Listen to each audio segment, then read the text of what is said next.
Hello, everyone. This is the Cuban Commentator, and today I'm going to be talking about a different subject.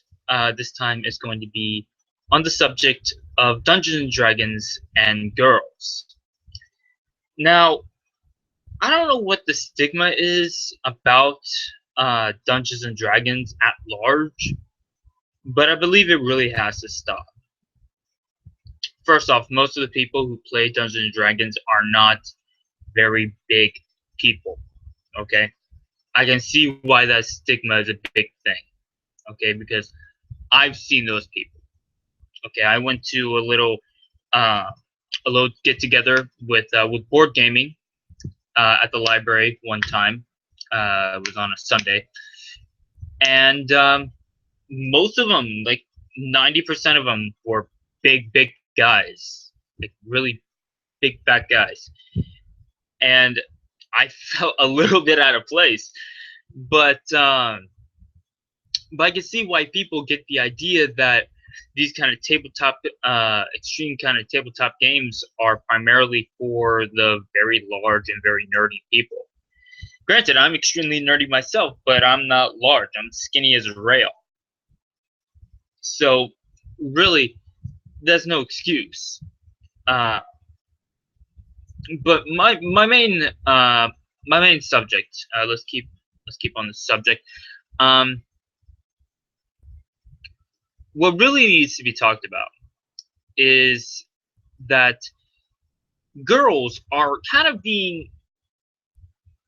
forcibly excluded from being able to play certain games just simply because that they are girls. And I know that's not entirely the case. I know that's not completely true. I know that uh, that's not true. Okay, being a female in a game is no different than being a male in a game.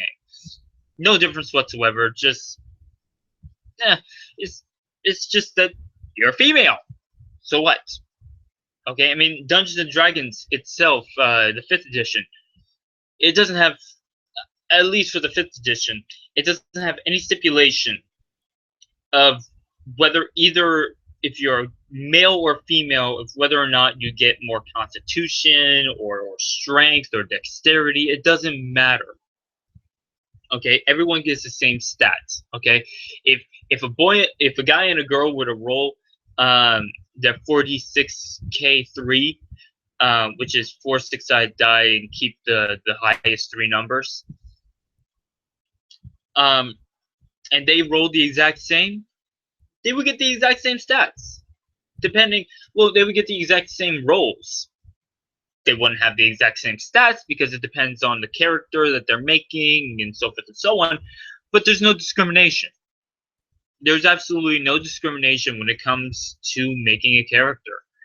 And that's something that I really think makes Dungeons and Dragons great. That there's no discrimination whatsoever.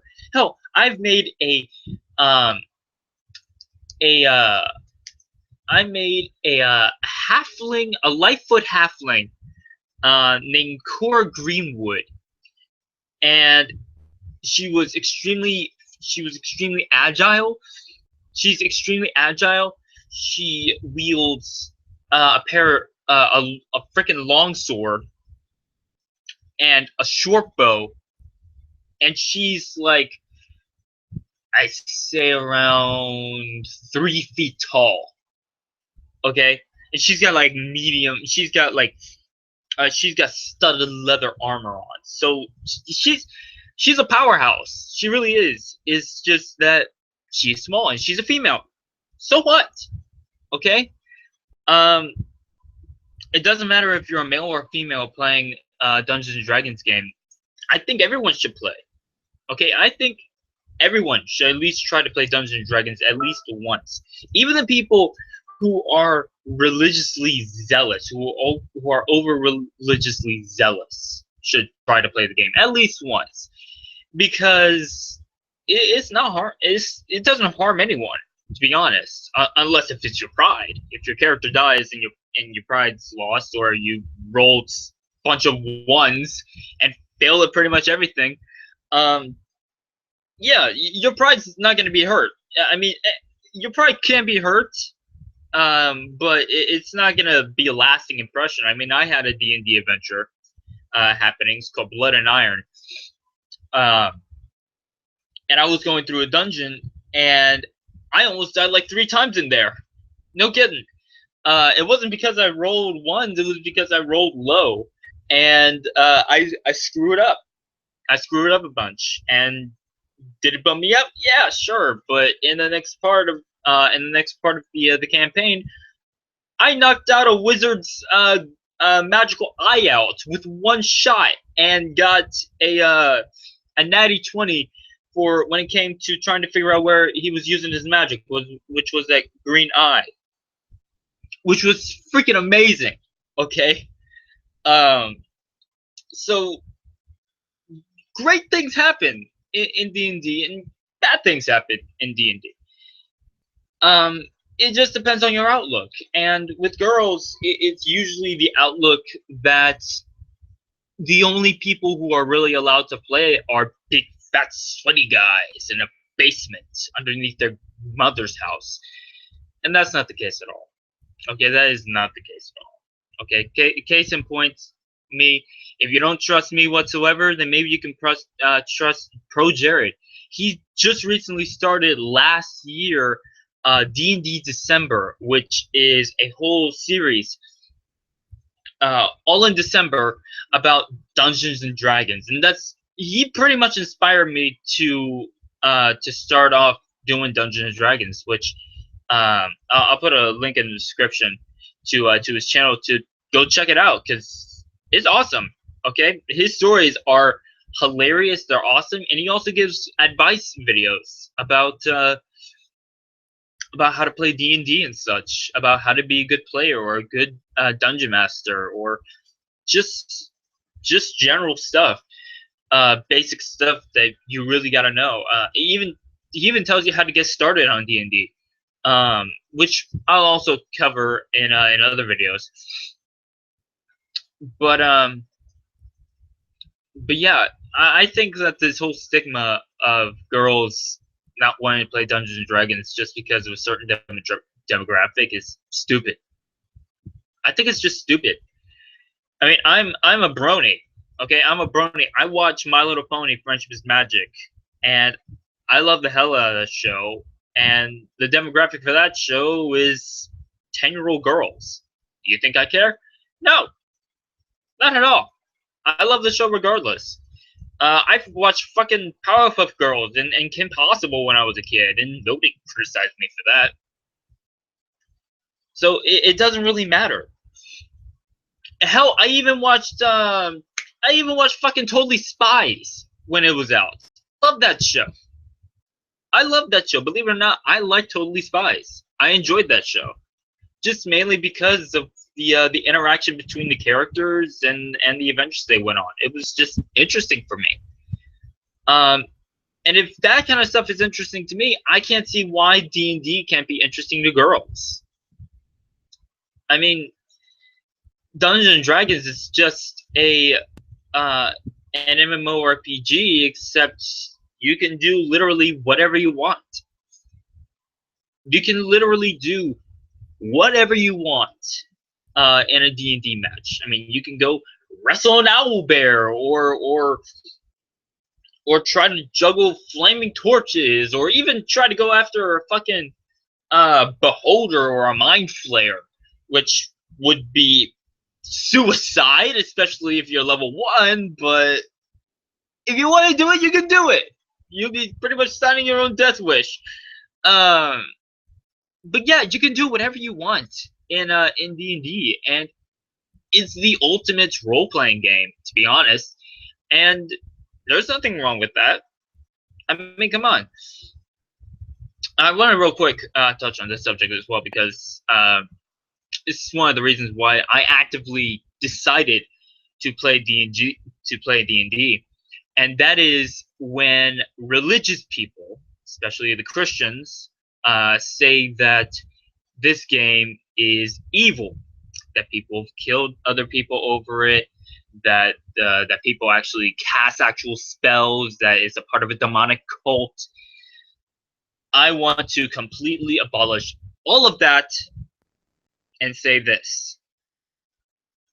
I am a Christian. Okay? I'm a Presbyterian. I've been playing D&D for over 2 months now. And I've cast quite a few spells. And I have yet to be possessed by a demon. And I'm completely in my faculties right now. There's nothing wrong with me whatsoever, unless you count my autism and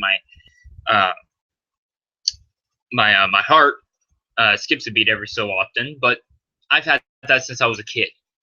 I've had that ever since I was born. So nothing you can do about it. So you know what? People who are overly religious, get over it. Oh, and guess what? Guess who started spreading all those rumors about D&D being evil? The what was that called? That Baptist church that everyone hates. I forgot what it was called. Westboro Baptist. The Westboro Baptist Church started spreading those rumors. Yeah. That automatically tells you what's going on. And I'm not kidding you. I looked it up. And you should too. You should look it up. It was the Westboro Baptist. I guarantee you. Okay? If I'm wrong, tell me down in the comments. Say, hey, dude, you were completely wrong. It was this person. Okay? I'll admit it. Okay? I'm not afraid to admit that I'm wrong. Okay? That's what life's all about. And it's also about experiencing things. Experiencing new things, even if you're scared to do it. I mean, granted, Dungeons and Dragons is a fairly scary concept if you really think about it. Having to play with a bunch of different people that you don't know, and trying out something that is completely foreign to you is very intimidating. But let me let you know that the people who play Dungeons and Dragons are a lot of very nice people. Okay, and anyone can pick it up and play it. Anyone. Okay, I've had a girl. I forgot her name, but she was playing a sea elf, and she's an awesome player. And guess what? She's Oriental. I can hardly understand a word she says, but I still enjoy playing with her. I still enjoy playing with anyone, so long as they follow some basic rules of conduct. Just be respectful of other people. I mean, that was one of the main reasons why I quit one of the latest D&D ventures I got involved in. They were being very, very vulgar, and I didn't want any part of it, so I just opted out. I have a strong moral code, and you know what? My moral code says, if it doesn't harm other people, then don't worry about it. I don't care that they curse. Okay? I just kind of detested, in a way, that they were cursing. So I just opted out. See what you don't like, hear what you don't like, go away from it. Don't let it bother you. And it doesn't bother me whatsoever. They can do whatever the fuck they want. I don't care. And yeah, I know I just cursed, but I hardly ever curse. But yeah, that's what I have to say. I mean, girls should play Dungeons and Dragons. It'd be a lot more interesting if girls did. Because girls are humans too. Okay, bottom line, girls are humans too, and girls have a lot of different perspectives on the world than men do. Men usually like to go out and do something great and heroic, when a girl could probably want to take her time and to try to methodically plan things out before rushing into things, and that can be extremely interesting. Heck, girls could be able to bring about some character plots or just themes that would be completely foreign to what most of us would do, and that will make things a hell of a lot interesting, and a lot easier too, because girls are primarily more cognitive when it comes to when it comes to reasoning. Slightly. I'm not sure. Okay, I don't remember the exact statistics, but from what I've seen, girls run a little bit, definitely run differently than men, and that would definitely make a far more dynamic game than just the big freaking sausage fest. I mean, if all guys just run a game, it becomes really boring fairly quickly. If a few girls are tossed into the mix, well, you know what? Things just got a lot more interesting. They're girls. They bring about different perspectives on the world around them, and you know what? It's far more interesting that way. And yeah, this is just the bottom line. I think girls should be able to play games in general because games are not exclusive to boys. They're for girls too. I mean, granted, we've had decades of time um, solidifying the fact that games are for guys. Okay, that board games and video games and any kind of game that you can think of are for guys, and girls should stick to their own set of games to where they're practicing cooking and taking care of babies and stuff like that. No, no, bullshit. Girls should be able to play whatever they want because they're human as well. There are female police officers, there are female soldiers, there are female doctors, there are female politicians, there are female workers. There are so many types of jobs that women could take on that men could fill in the role, but probably not as maybe not as effectively as a female can. Who knows? But that's the bottom line. Girls, just try to go out and have fun. Try out Dungeons and Dragons. I'll post up some videos on this channel if you want about Dungeons and Dragons. Just let me know in the comments below. And yeah, stay awesome, everyone.